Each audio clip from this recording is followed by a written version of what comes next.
In this video, we are going to go back to one subsection that we postponed from chapter 4, from the chapter of Fourier series. We postponed this part and we said that we'll talk about it when we study Fourier transform. And this part is basically the LTI system response to periodic input signals. We were supposed to study it in subsection 4.5, and here we are going to talk about it now. So we need to calculate the LTI system response, the output of the LTI systems due to periodic input signals. Okay?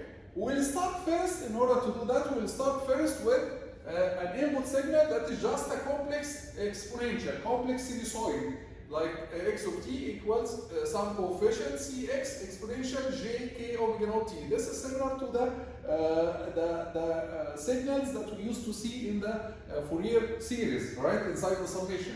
So here we will consider only one of them, one signal with one frequency called k omega naught. So the frequency of this complex sinusoid is k omega naught, and its coefficient is cx. And cx in general, as we remember from Fourier series, cx in general, the complex or the exponential Fourier coefficients can be in general complex.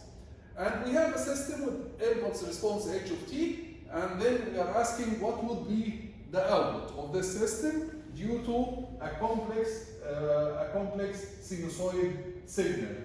Okay, so we'll start by a complex sinusoid signal and we'll calculate what will be the response, and then we'll move to general periodic signals and we'll see what would be the response of LTI systems to a general periodic signal.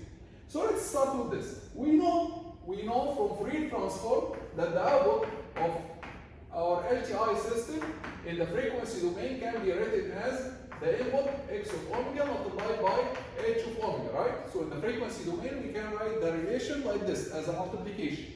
Okay, so x of omega here is the Fourier transform of x of t. What is the Fourier transform of cx exponential jk omega naught t? Let's remember.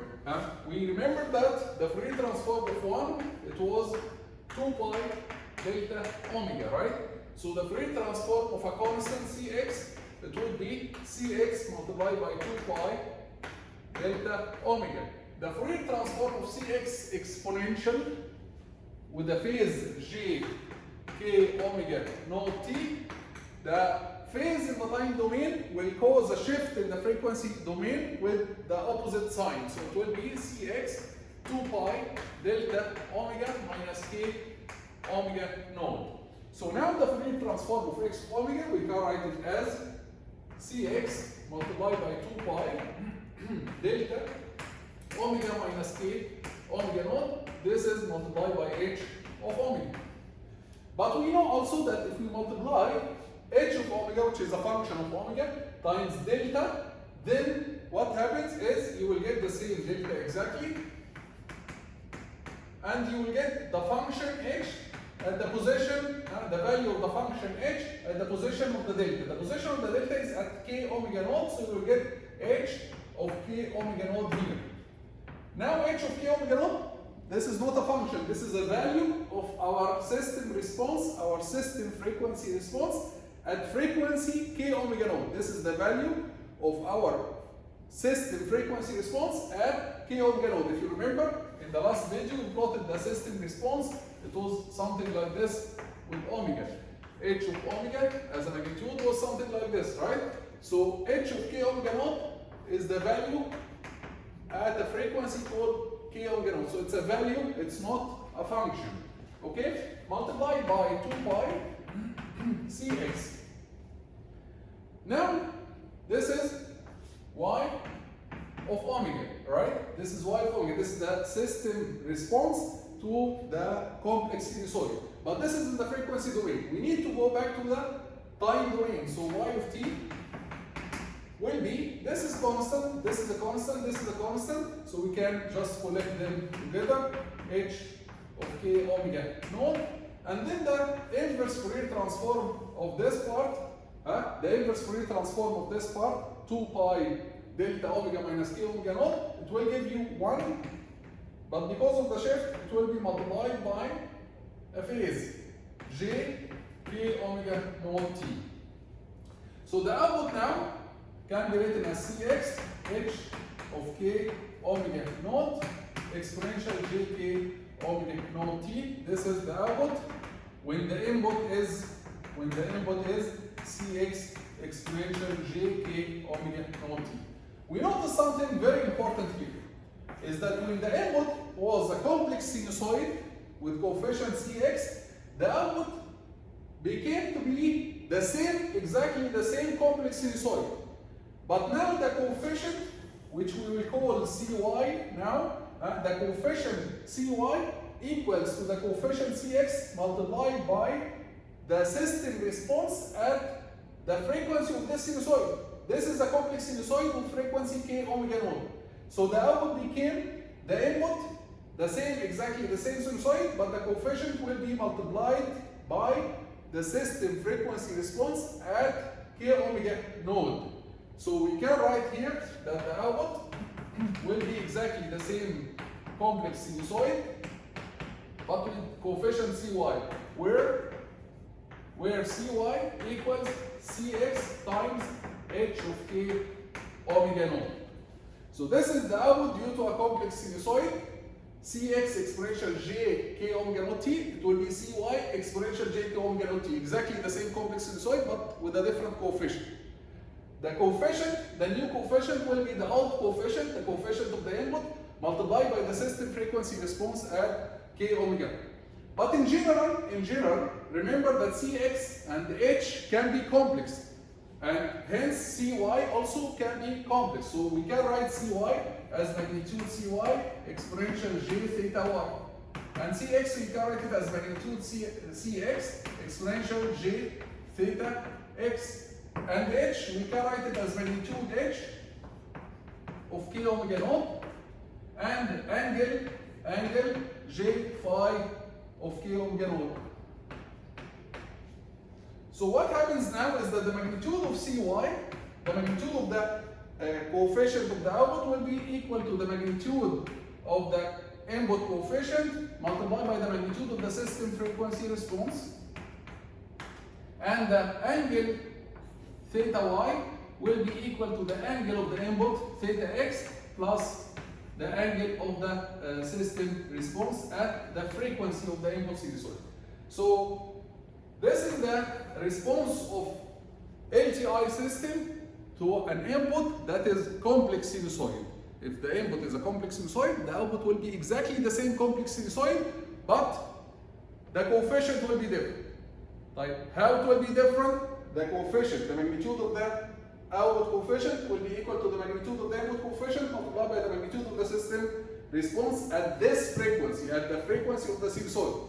The phase of the output coefficient will be equal to the phase of the input coefficient plus the phase of the input of the system response at the frequency of the input. Okay? This is now, we talked about complex sinusoid. The input is a complex sinusoid. Exactly the same thing applies to if the input is a cosine, real sinusoid, cosine or sine. What will happen if the input is a cosine or sine is that the output will be the same cosine or sine, but the phase will be added to the phase of the system, and the magnitude will be multiplied by the magnitude of the system frequency response. So if the input is sinusoid, whether complex sinusoid, cosine or sine, you will multiply the magnitude by the magnitude of the system response at the frequency of the sine or the cosine or the complex exponential. And you add the phase. The phase will be added to the phase of the system at the frequency of this complex exponential. So basically, let's conclude or summarize this here. If the input is Cx exponential j k omega naught t, then you are going to multiply the coefficient here by the system response at k omega naught. You multiply the magnitude times the magnitude and the phase plus the phase. When you multiply two complex numbers, you add the phases and you multiply the magnitude. And then the complex exponential will stay as it is. So this is the input, this is the input, this is the output.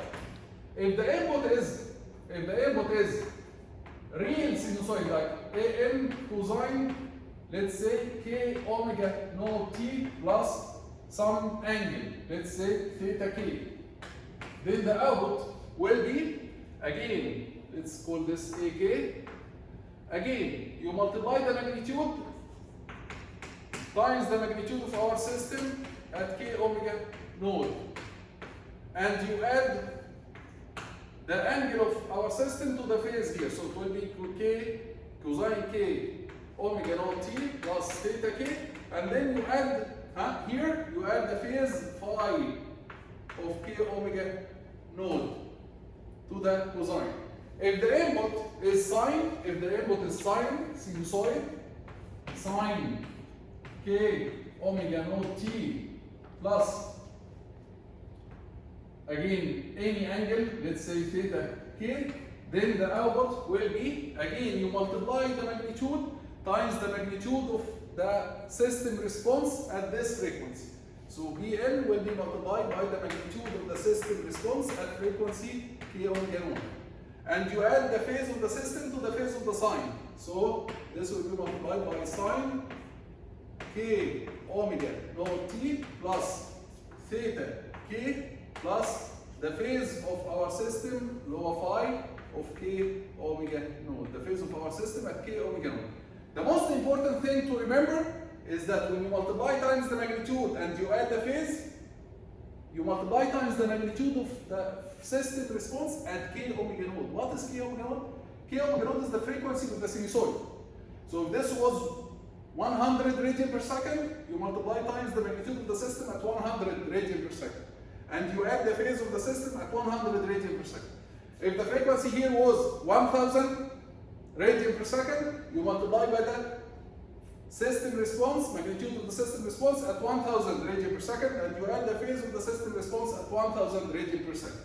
Okay? So whether you have a complex exponential or real complex exponential or real sinusoids, what you will do is you multiply the magnitude by the magnitude and you add the phase to the phase. Of course, here we explain this. Here you multiply the magnitude to the magnitude and you add the phase to the phase, whether you have complex sinusoid or real sinusoid. Of course, we proved the complex sinusoids. The real sinusoids, cosine or sine, can be proved in the same way because the cosine and sine, both of them can be written as summation of two complex exponential using Euler's identity, right?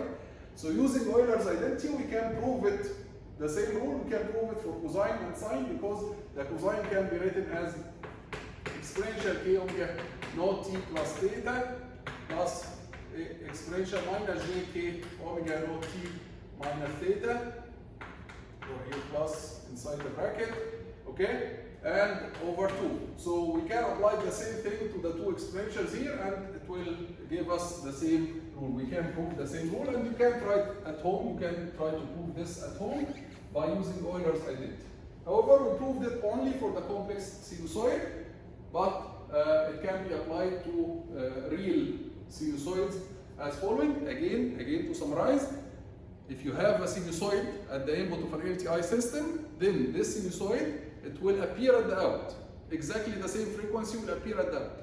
However, the magnitude will be multiplied by the magnitude of the system at this frequency. The phase will be added to the phase of the system at this frequency. This is the conclusion, and we'll solve some examples in the next video.